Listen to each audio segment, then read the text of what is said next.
Riding Side Saddle, we're back. It's Hello, and Lisa. And I always get so excited. You do. I interrupt you. It's okay. Tammy and Lisa, Riding Side or Saddle. Lisa and Tammy. It just Hello. depends who starts. We have a guest. We do have a guest. We have a guest, my friend Patti. Hello. Hi. Hi, Patti. So oftentimes I go through the process of explaining how I know someone when we have a guest that comes in. And Patti, I would have to say, is the most unique story to be able to share with our listening friends. I'd even say she's one of a kind. It really, like, absolutely by definition, one of a kind, that I'm so grateful for and proud of. And I'll have the awkward pause. Patti is my ex-husband's wife. Yes. And we have become good friends over the course of, I don't know, the last 3, 4, 5 years. Yep. Since my oldest daughter, Deidre, has gotten married, and we have grandchildren together. Yes. As grandparents, we have, developed into a really wonderful relationship that I truly appreciate. So through the process of that, I'm going to try to not cry, because this whole episode is going to have me just crying hysterically. But through the process of that, Patti had shared with me some experiences that she has faced in the last couple of years, personally with her own parents as they age and they move into a different phase of their life, and what that means for women our age or people our age to be able to help support parents as they age.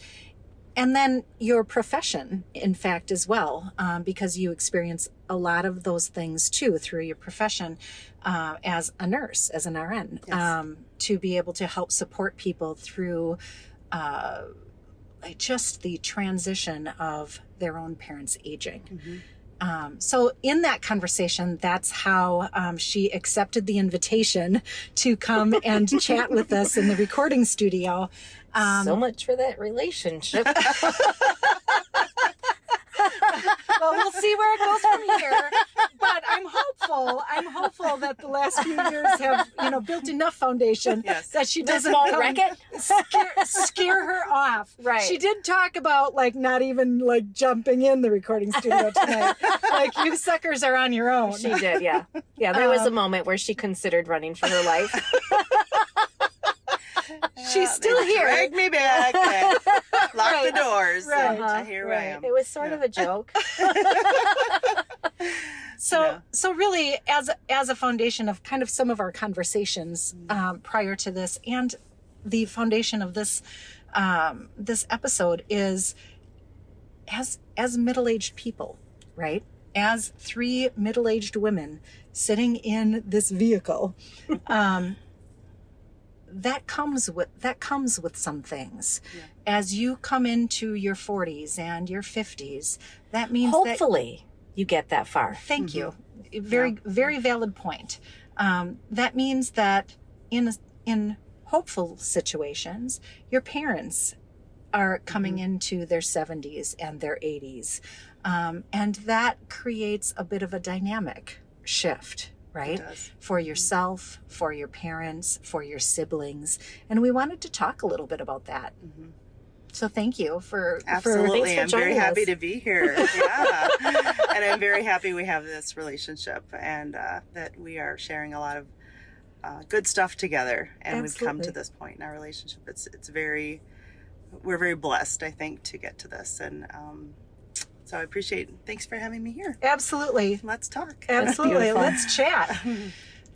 So, one of the things you had made some notes about, thoughts that we could, talking points we could have for today.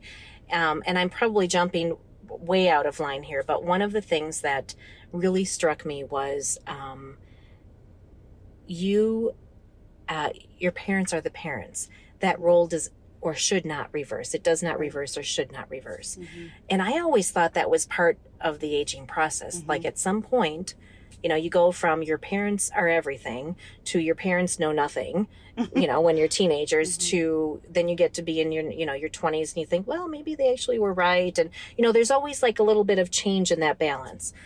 To maybe you get to be more friends than, parents. And then at some point you become the parent of your parent. Right. But you're saying that's maybe not so. I don't know that struck me until the last few days when I'm more of a researcher, a planner. What do I want to talk about? And as I was listening to some podcasts and reading some information about it, that struck me as well. Yeah. Because I did at first think that, okay, now I got to parent my parents and make these decisions and take care of them.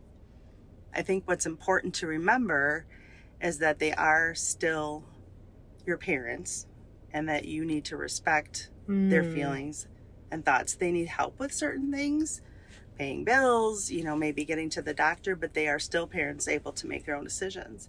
And I think even with my parents' health problems, issues, diagnoses, things that we may get into during this podcast, I still ask them what they would like, as opposed to telling them like you Correct. would, or if making you're the a parent. decision for them. Right. And I think that making that separation, making that determination is an aspect of respect. Right. Absolutely. Right.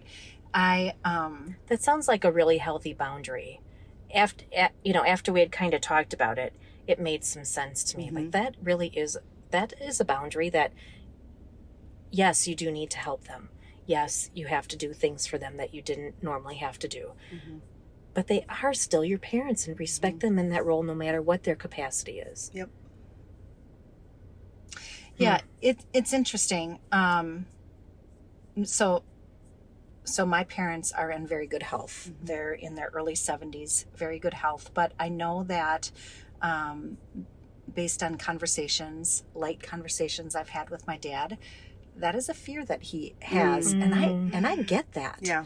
I get that. Listen, I've been the top of the totem pole for a really long time. The buck stops here type of feeling, right? Like I've taken that responsibility. I've taken that ownership for most of my life. And I'm scared to death to have somebody say, you aren't capable of doing that anymore. Yes. For yourself or for anybody else. I can give an example of asking Dad. After Dad had a stroke, they did activate me as his power of attorney, which you don't really think about when you sign the paper. Sure. Saying that you're going to be power of attorney. You kind of think, well, I'll just figure it out, because really to anticipate all of the scenarios that could happen are very difficult. And there was a time when Dad was in therapy and he was really kind of struggling with, maybe his mood. He was having some pain. And I thought, are we pushing him too hard? Should we just stop therapy? Should we do this? Should we do hospice? As if it was my decision to make. And so I said, you know what, Bonnie, my sister, I said, just ask him. What do you think he wants to do? And so she said, Dad, do you still want to go to therapy? And he said, well, of course I do. He said, I want to keep going to therapy until the day I die. And it's like, well, there you go. So here I was worried about this decision. Like, are we forcing him? Are we doing this? And all I did was ask him, and that's what he wanted to do. Right. Wow. So you put a lot of pressure on yourself to make the right decision when maybe it wasn't your decision to make after all. Wow. That's really insightful too. A simple, and I mean, but for the fact that he's in the hospital and needing some extra care, if it had been any other day prior to, his medical event happening, it wouldn't have occurred to you not to ask. Right. But now that he needs extra care, he suddenly doesn't get to have a say. And obviously you recognize that wasn't the case. Right. But I think it's really easy to fall into well, now I have to be the one. I have to decide on his behalf. Yes. Right. And not in a negative sort of way, but just like stepping into this, role of responsibility that you've never done before. Correct. I think it's really easy to assume that you have to be over responsible. Very easily, as opposed to just being responsible. Yeah. Right. There's a difference. So yes, when you sign that piece of paper or somebody nominates you and you're the power of attorney, that or power of attorney for healthcare, oftentimes it's called, because there's one for financial and one for Right. healthcare, right? It does apply in really emergent kind of situations, right? So when they're in the hospital Right. and they can't make a decision for themselves because they're, God forbid, in a coma, or, some other thing has happened where they don't have the capacity to make a decision.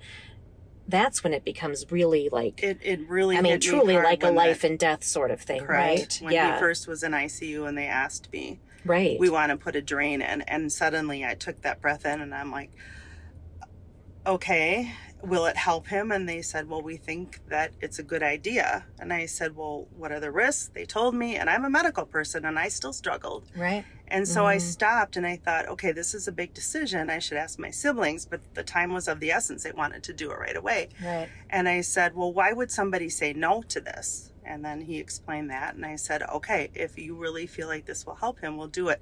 But it was really agonizing because I said, what if this was the wrong decision to make? What if I'm not doing the right thing by what he would want? Because at that point he was not able to make decisions. And so it was, in the end, they did not do the drain. By the universe intervened and it got delayed, and then they changed their mind and they didn't have to do it. So that took the pressure off of Thankfully. me. But that was sitting in your lap, Yes. right? And there's a lot that comes with that. Well, am I making the right decision? Am I asking the right questions, right? Because I Right. think that it was really smart for you to be able to flip that and say, okay, this is what you want to do. What are the reasons why you would we wouldn't, not do right? that? What are the cons? Yeah. What would my dad say? What would my siblings say, right? There's a lot that comes into making a decision like that in a split Absolutely. second. Absolutely. And because you do have siblings, if something had gone wrong, Right. would they blame you? Yeah. Right? I can imagine that being part of the pressure of that decision process. If you're an only child, you don't have someone else to make you feel bad if things Right. didn't go right, but you also don't have someone to bounce things off of. Well, there's Who been can little help you things, make that correct. that But when decision. I'm one of really the only medical person in my family, so I don't even have another medical person to say, well, what do you think? So I do have a lot of experience So and they knowledge that default they to may you. not have. Correct. Yeah. But there's been other things along the way. Like I think, should he go to the doctor for this? Do we want to send him to the hospital for that? Where should he live? Those kind of things are decisions that we all have input in. But it's hard because you have to live with those decisions, and you Yeah. might look back and go, But so far we're doing all right. Well, that's good. Yeah. That's Yeah, fantastic. for sure.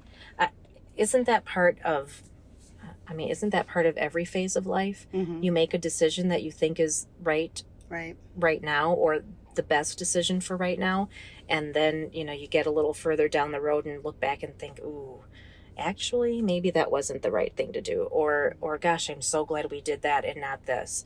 Right? I mean, hindsight is always so clear, It is. right? I That's do- where that saying comes from. Hindsight is 20/20, and it's not fair to punish yourself based on what you couldn't see or You didn't did the know. best with the information that you knew at the time. Right. Yeah. Right. One of the things that you had said, Patti, which struck me was, and it kind of like Tammy just like zoomed right in. Sorry. No, that's okay. That absolutely is okay. Zoomed right into a particular aspect of this. But one of the things that you had mentioned while we were chatting is, some of the struggles that comes with this is that societally, we live in a youth obsessed culture. And that That's has a big one. that has so many prongs to it. It really does. Right? It has prongs from my perspective to say, oh gosh, I haven't even turned 50 years old. Why should I be prepared for, the possibility of somebody else having to make medical decisions for me? Right? I'm not even that old yet. Right. Or my parents aren't that old yet that I should have to be thinking about things like this. And it really is like fundamentally that we resist We do. the aging process, We do. just from a societal perspective. That is really true. I think we also are very uncomfortable with the idea of dying at all, whether you're old or you're young. I mean, plenty of 50-year-olds punch their ticket every day, right? Yeah. It's not even because you're old. It's because it was your time to go. And if you're not prepared, if you haven't set it up so the people you are leaving behind to help you manage through that process, if they are not prepared because you haven't given them what they need in order to do that, like your power of attorney for healthcare, your power of attorney for financial matters. We were talking before about who has access to your checking account. Do they even know where your checking account is? Where, like, which bank do you bank at? Yeah. How can they pay your mortgage while you're recovering from, whatever, a car accident, a stroke, who knows right. what. And you don't really think about that in your 50s. You're right. Right. And my parents are in their 80s, and you would think that, maybe we should prepare for some of these things. And we started the conversations by going to the bank and getting a couple of us on, we all agreed who it would be, and getting our names on the bank account so that we could do some of those things. And it wouldn't be, a difficult process to maybe withdraw money, or if something when you're happened, already in a crisis. Right. Yeah. Right. and at the time Dad was doing very well in his health. We were worried more about Mom, because she had the signs of some dementia and memory problems, and that kind of prompted us to go, well, maybe we should do this because Mom handles the finances, not having the foresight that what if something happened to Dad. Right. And so it kind of blindsided us when something happened to Dad, and suddenly we're like, now we have two parents that we are trying to help it, towards transition towards the end of life. I mean, they may have a lot of years in them yet, but but they're not well. But they're shifting. Yeah. They're It's transitioning. It's a simple shift. They need more correct. help than they ever Mhm. have. Right. Yeah. Right. Mm. So that, thankfully, for in your situation, you had not realized you were preparing for something to happen, but you were. Right. Right. And we did power of attorneys. Actually, one night I vividly recall, I'm like, we should do this. Nobody is getting out of here alive, right? Right. We all should have a Right. power of attorney. I don't care how old you are. Absolutely. And so my sister and I, my mom, my dad, we just all filled them out one night, and thank goodness, because after Dad had his stroke, they activated the power of attorney the very next day. And that was me. And Really important. it really was. And thank goodness we had that. It has made so many more things easy, because if I would call for something, they'd say, well, who are you? And I can say daughter, but as soon as I say activated power of attorney, that gives me so much more ability to be involved in his care. So how do you even do that? Like, if I wanted to go home tonight and activate power of attorney for myself, what do I do? So that's a really good question. So power of attorney doesn't mean a lot as long as you're able to make your own decisions. Okay. When it comes into play is when that person is no longer able to make their own decisions.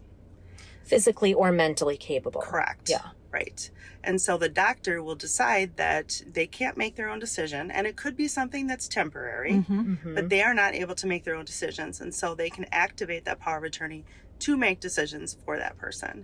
And then if that person would recover, they can, take away that act. Correct. Right. Sure. Right. But just because your power of attorney does not give you the ability to make decisions for them, obviously you can have input, but once it's activated, then you are acting for that person. Yeah. What do you do? Like, do you... Oh, the doctor signs a piece of paper. So you connect with your primary physician? Well, funny thing Is that how that happens? Dad was in the ICU Saturday, and I had my chart set up for him, which I would highly suggest as well. Go to your doctor's appointments with your parents if they're open and willing.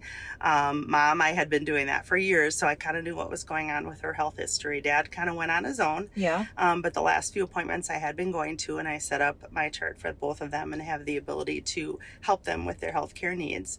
And so I happened to come across it that they had activated his power of attorney, which made sense, but it was just kind of interesting that they hadn't really necessarily shared that with me when it first happened. Sure. But So perhaps they had a conversation with their doctor, made some decisions? no, this was because of the stroke that he had. Okay. Yeah. And Okay. in that shape, in that moment in time, he was not able to mentally make his own decisions. So it's something that either you had on file or his No, they his did it in the physicians had hospital. file. Okay. when he was in the ICU. They filled it out that particular day, and it's still in place. Gotcha. So I know for myself and my husband, we went to an estate planner and we filled out all of those sorts of paperwork. We have power of attorney for healthcare. We have that person designated. We've got for financial matters, that's all handled. But it doesn't become activated until a you physician can no longer make your own decisions. And a physician signs off.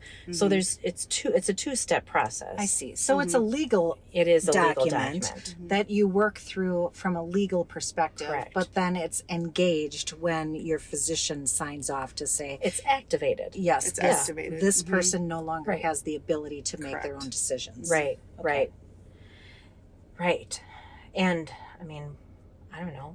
My siblings have, well, at least one of them has come to me and said, so if things, suddenly go bad, will you do X, Y, and Z?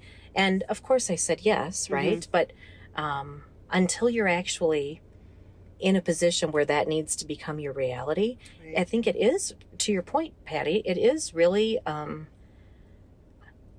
you can't even imagine what that really means until you're in that situation. Absolutely. And in my nursing career, I have seen many, many different scenarios where it was very important to have that power of attorney, have that designated person. And every state is different too. My understanding is Wisconsin's like a family consensus. So I'm sorry, you want the families to agree, right? Because you would hope that the power of attorney would not have to trump people that are in disagreement. Right. And most times that is the case. I can imagine. People generally will say, yes, I think this is what dad or mom would have wanted, or whoever it is that they're representing. But if it would come down to it where they don't agree, if there's no power of attorney, they may do the most aggressive type treatment or interventions. If there is a power of attorney, then they are representing what that patient would have wanted. And so it is very important that you do have that and that you have discussions with that person. So you know what their wishes are. Correct. Even, right? Because some people say, I want everything done no matter what, even if I'm not able to communicate, I don't care. I want a feeding tube. I want to be on life support. The next person might say, you know what, if I can't sit up and eat and talk, I don't want any of that. Right. So it's important to have those decisions as well. So those are very individualized choices. For sure. For sure. So it got me thinking that, when you have children, as their legal guardian, right, you take care of their health care, you make their decisions for them, and then one day they're 18. Right. And then what happens? What if they were to have a terrible car wreck and now they're in an emergency situation where we need to know, do we have permission to, I don't know, do surgery or, take life-saving measures? I have never had a conversation with my children about what it is they want to have happen. Right. If they find, themselves in that sort of situation. My oldest daughter's 33. I have no idea what she would want. Yeah, they're tough conversations. Yeah.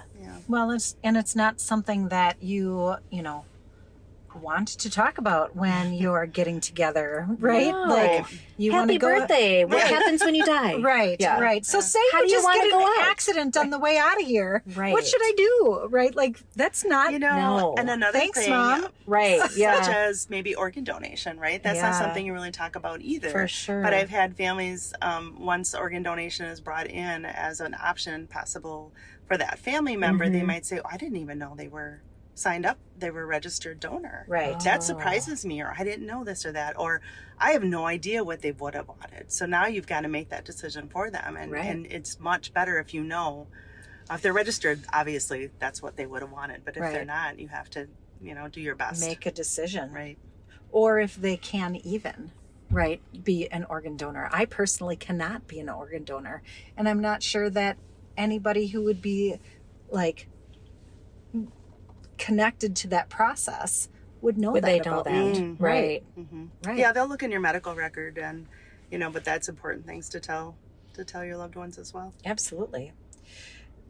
So Yikes, I've got some conversations to have. I know it's not something No. like I said. It's like, oh, like you said, happy birthday. So let's talk about when you Yeah. kick the bucket. Or even, to really extend this conversation even further, would you want to be cremated or not? Would you want, Right. that's not something you normally discuss either, and it's No. a personal decision. But Well, and I think that, again, because we as a society are generally afraid of death, Right. Yeah. I don't like to think that my children could go before me. Right. Mhm. I can't bear the thought of that. No. So I'm certainly not going to, on purpose, talk about it, Well, except that it would make it so much worse Mhm. when I'm already in that situation. Right. to not And now to I not have to know. make decisions Right. that I don't even have any information. you're not To make that capable of, decision. right? Right. Because you're so emotional. Emotions, yeah. But I also don't have an underlying foundation to even pull from to make a decision Right. in crisis mode or not. I've got nothing. And I think that goes back to one of the other comments that Patty, you had made, is that, whether it's a child, whether it's us and our children are having to manage that, whether it is our aging parents, I agree with you. Like, I do not want to imagine my parents aging to the degree that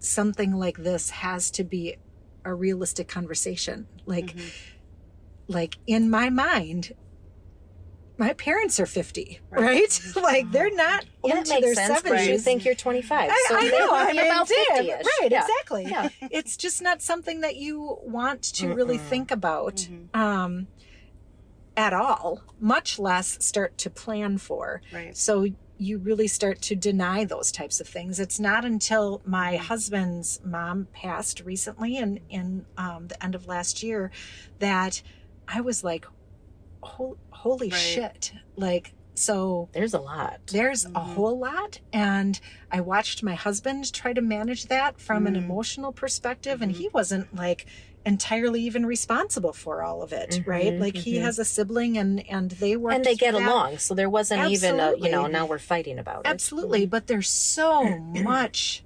emotion Right. that, like, you can't put that aside for a hot minute to have to start thinking about things very logically.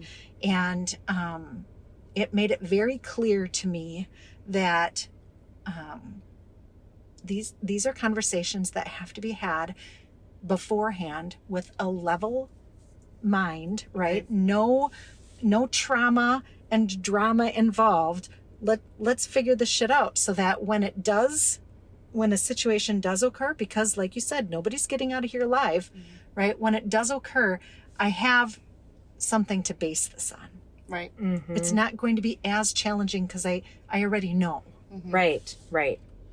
So the pressure is maybe not quite so high because it is not your decision. You're just following through Right. with somebody else's decision. That is correct. Yeah.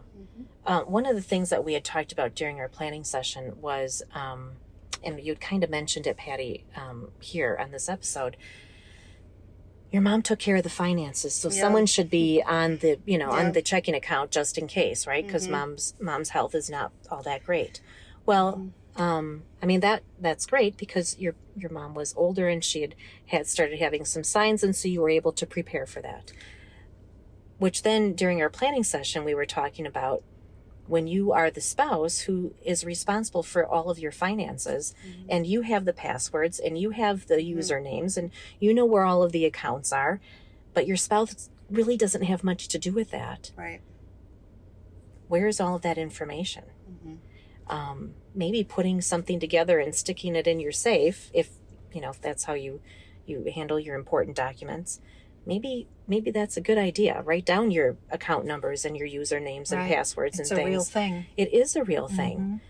Because on top of this crisis, medical crisis, then you also have a financial crisis.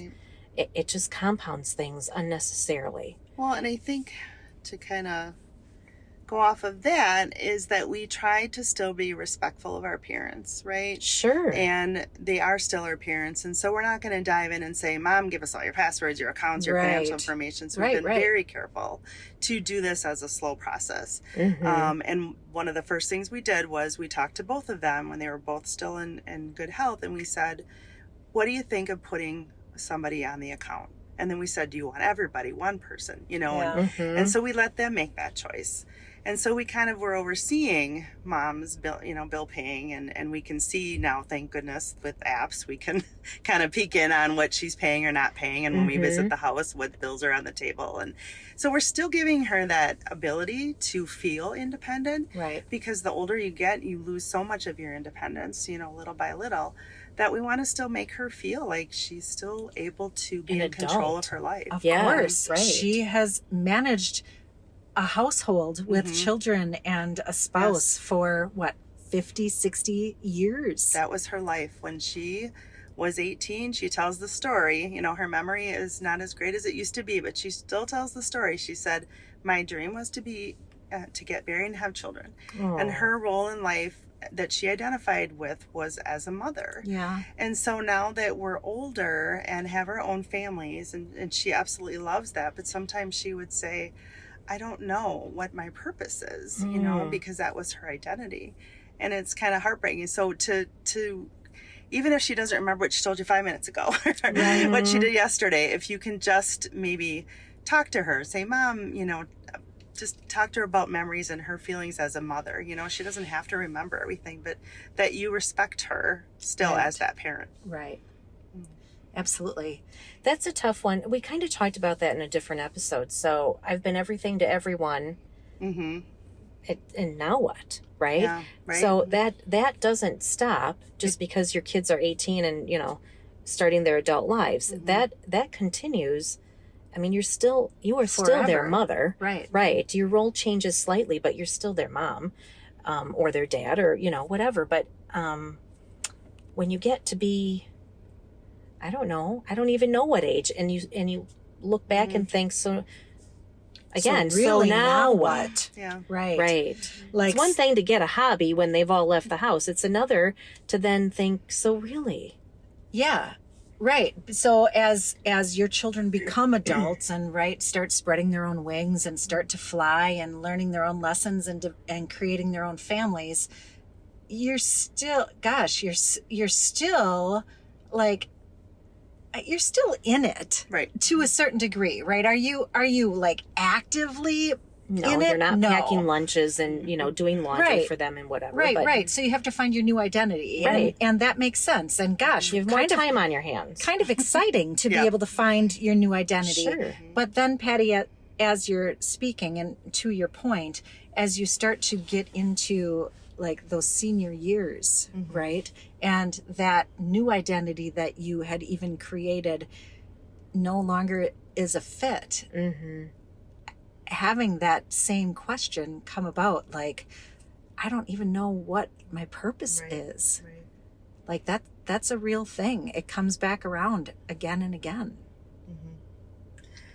Yeah, I think the other thing another story I have is respecting their boundaries and their wishes is we were worried about the shower, right? Mom and Dad falling in the shower. They should have grab bars. They should do this and this and that.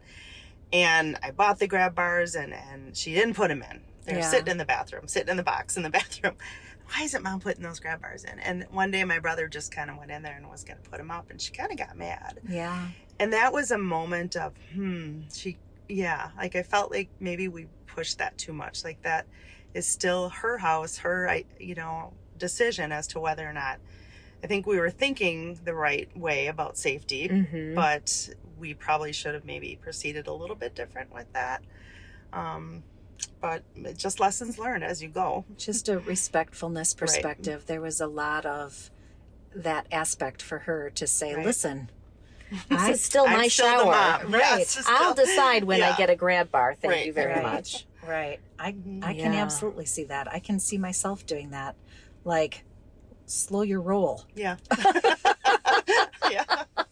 I'm not so old that I can't get in my own shower. I'll still Thank kick you your very ass. much. Don't forget who brought you into this world. That's right. So, Patti, as like kind of shifting away from your own personal experiences with your own parents, you also have experienced a lot of situations just from a third party perspective through your work, right? Through your profession. I'm curious some of the things perhaps that you have. So I have two brothers, right? And I can see perhaps that it's a high intensity time, high emotions. How does that I'm not sure. How does that play? Like, what are some of the things that people come across just if they're not as prepared, I guess, but just with siblings and dealing with a high intensity situation like that? Almost like pre-approved, like pre-prepared. Yeah. Yeah. And you can only prepare so Pre-agreed, much. of because course. certainly you don't know every scenario that could happen. Right. And you don't even know how you may react. And there be maybe a sibling in the family that nobody's talked to for 10 years. And suddenly they find out something happened to dad and they're back in the picture and they have an opinion. Right. And certainly if there's no power of attorney, they have as equal say just as anybody else. So yeah, I've been doing this, been there since 95, in the ICU since 2001. Yeah. Definitely have seen a lot in the ICU because it is a lot of high emotions. Right. And, I think that people need to be respectful of each other's opinions because you just need to hear each other out. And I think the more education you get about maybe choices, look into any of your resources. So there's social workers, there's case managers, there's palliative care team, there's hospice. There's a lot of resources where you can just get to learn as much as you can about the situation. But also look at the big picture. What we do in the medical field sometimes is offer step by step, like we can do this now, we can do this today, tomorrow we can do this. But what is the big picture? I see. What's it going to be like in a week or a month, or what does this mean? Does that mean that person may never go home again? Yes, we can put in a feeding tube. We can, put them in a nursing home. We can keep them alive. But is this what they would have wanted?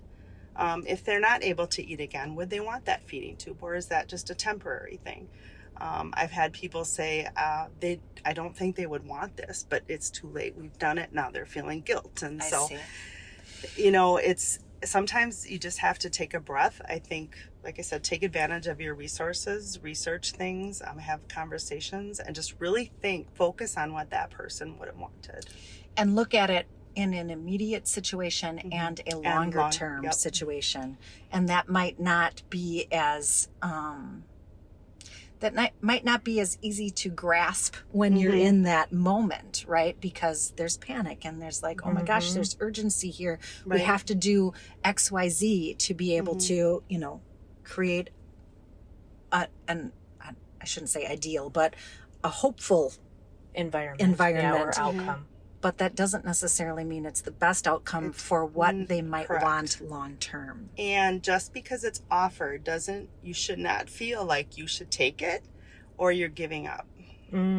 So I do feel like sometimes that's what happens. Maybe they offer surgery, but the outcomes are going to be really bad. But because the surgeon said they could do surgery, they say, okay. I see. And then they'd say, well, what if I said I don't want that? Aren't I just giving up, or am I causing their death? And so there's a lot of emotions there, a feeling of responsibility if they say no to certain interventions. Oh, that is a lot. It's huge. Well, I can imagine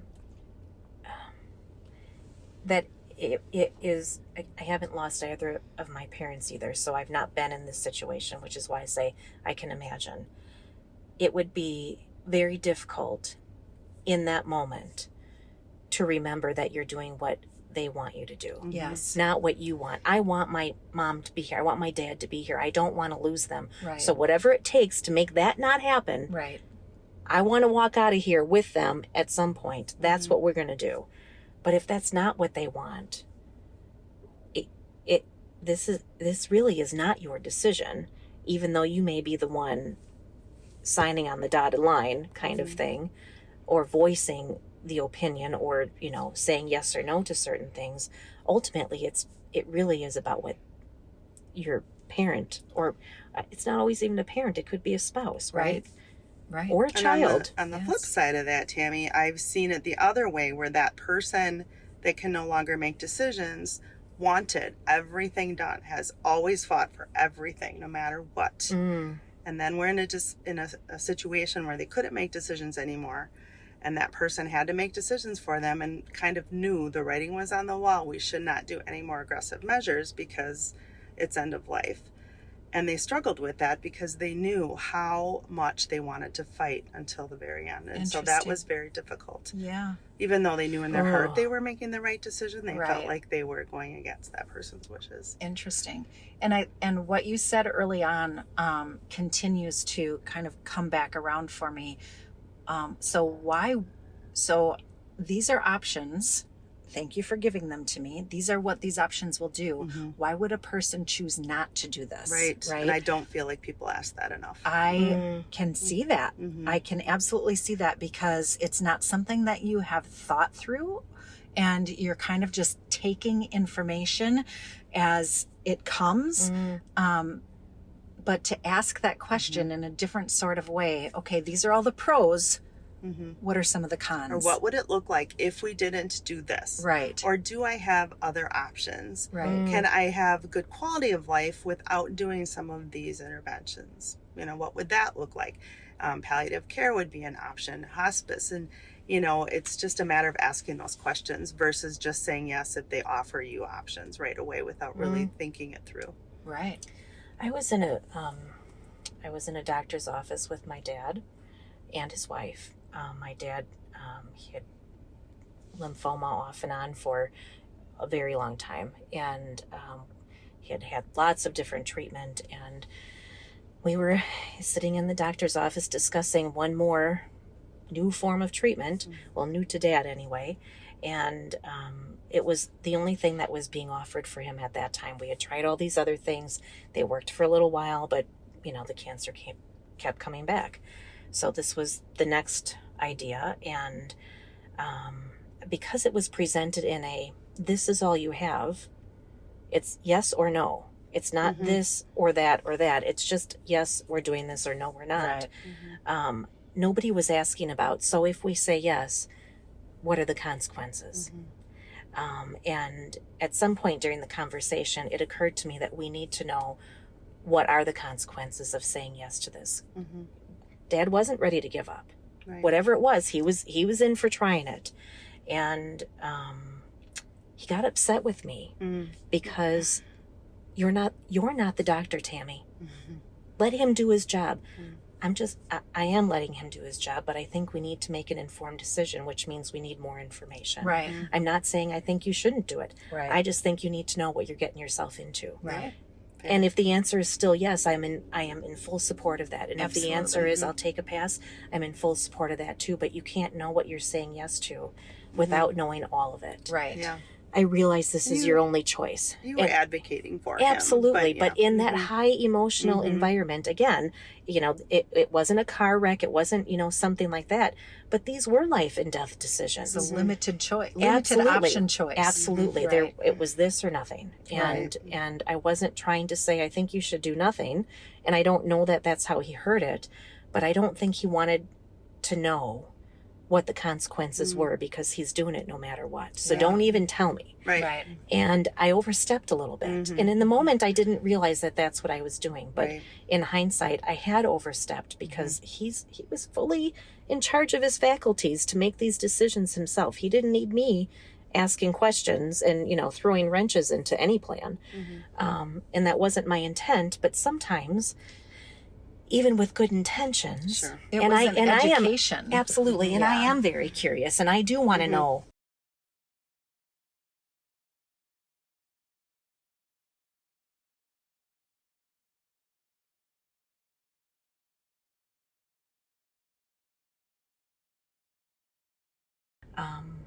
We had to work through that afterwards, where I apologized, Dad. I'm sorry, I overstepped and I didn't intend to.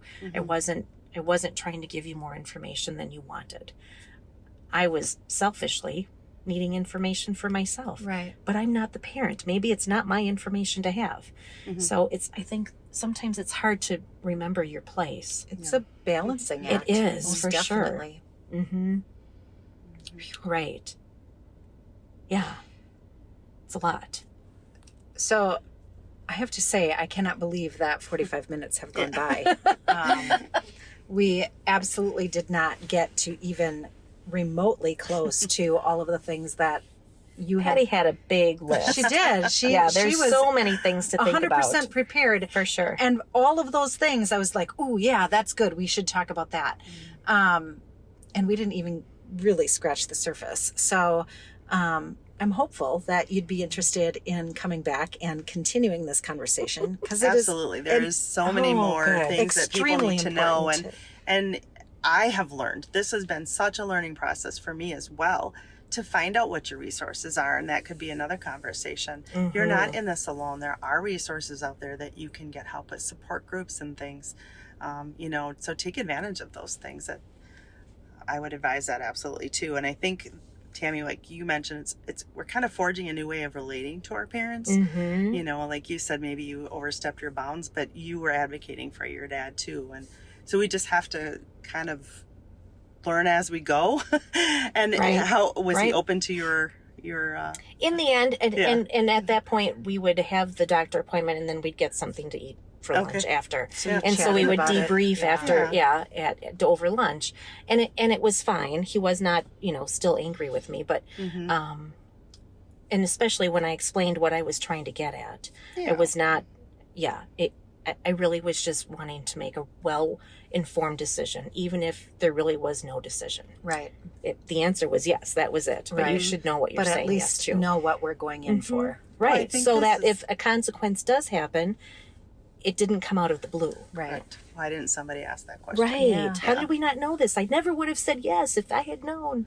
Well, I think this is important conversation because we don't see this, even people that are in the public eye. I think, people that we see on TV, it's not talked about. Right. It's not like, can I work and help take care of a parent? You don't see people doing it. And so it's maybe not even on the radar. And so I think this is important things to discuss and get out there for people to think about. We had a conversation with Marcy about women in the workplace. Right. And we kind of touched on that, yes. About how women are leaving the workplace in part to take care of aging parents because it is really difficult to work. It is difficult. They're full or part-time and take care of parents who have a lot of extra needs. Right, absolutely. So you're right, it isn't something we talk about. It's almost like what you said about our society focuses on youth and, aging people who are aging, they just sort of get brushed aside. They do. And if you are supporting, and if you're supporting that person, you get brushed aside too. And is it looked at as valuable? Right? Our identity comes a lot of times with the job that we do. And I applied for FMLA when this happened, and I almost had a guilty feeling when I would use some of my FMLA. I would try to adjust my hours or my days or find someone to cover for me when I was absolutely entitled to that FMLA. And I had to tell myself, it's okay, Patty, you need this time right now. Right. And, to not have that guilt. But then sometimes you feel guilty if you're not there with that parent helping them, but yet you're guilty because you're not being at work. So it's a struggle. I think that is something that as a society that we don't do very well. We have this over busy kind of badge that we wear, right? If you're not super busy, there's something wrong with you. Yes. And we also don't want to be the person who is interrupting. Right? We don't want to impose on anybody. We don't want to be a burden. We don't want our boss to look at us and think, really, another day? Another appointment? Yeah. Really? How many aunts and uncles can you possibly have that you need funeral leave for? Right. Yeah. Right? Like, I agree. They start to question your work ethic, or Absolutely. that's how it feels. Right. Absolutely. And, FMLA takes place for a variety of different reasons. Sure. One of them being, to support aging parents. I can understand how I would also have some guilt feeling around. So this is what I do. This is my identity, right? This is my job. This is my role. And now I'm not doing that, Right. right? Even if legally I'm entitled to take this time and my parent clearly needs my attention, I would struggle too to be able to say, "No, well, I'm having to split who I am and my time to be able to support something that generally speaking in a society you don't hear about." No. Right? People aren't waving their flag to say, "Listen, my mom needs some help right now, and I'm going to take some time off to do that."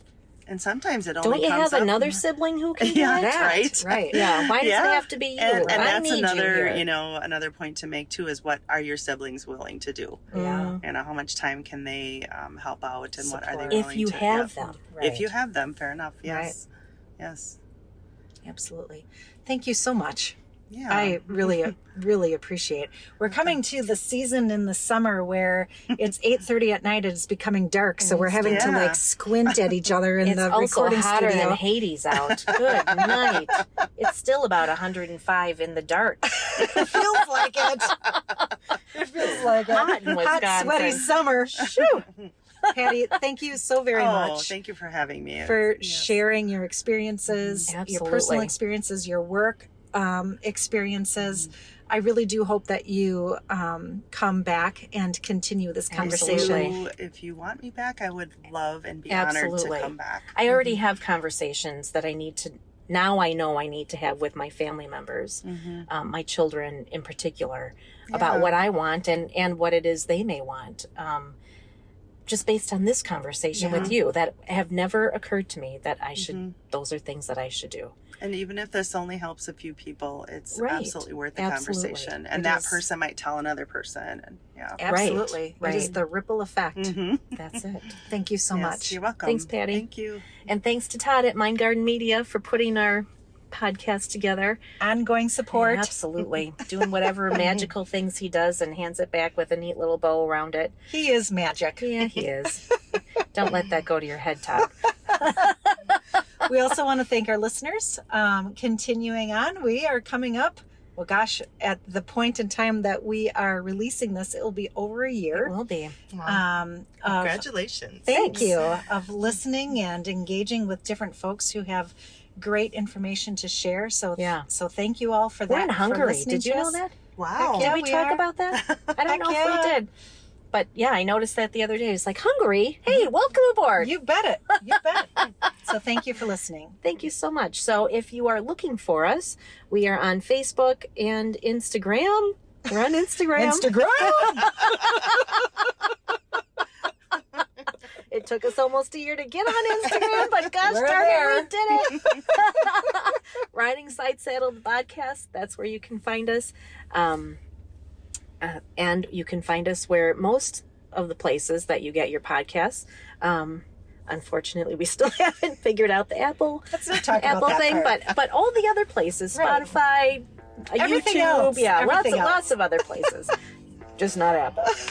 So we'll get there maybe in year 2. All right. Thank you. Till next time. Bye. Bye.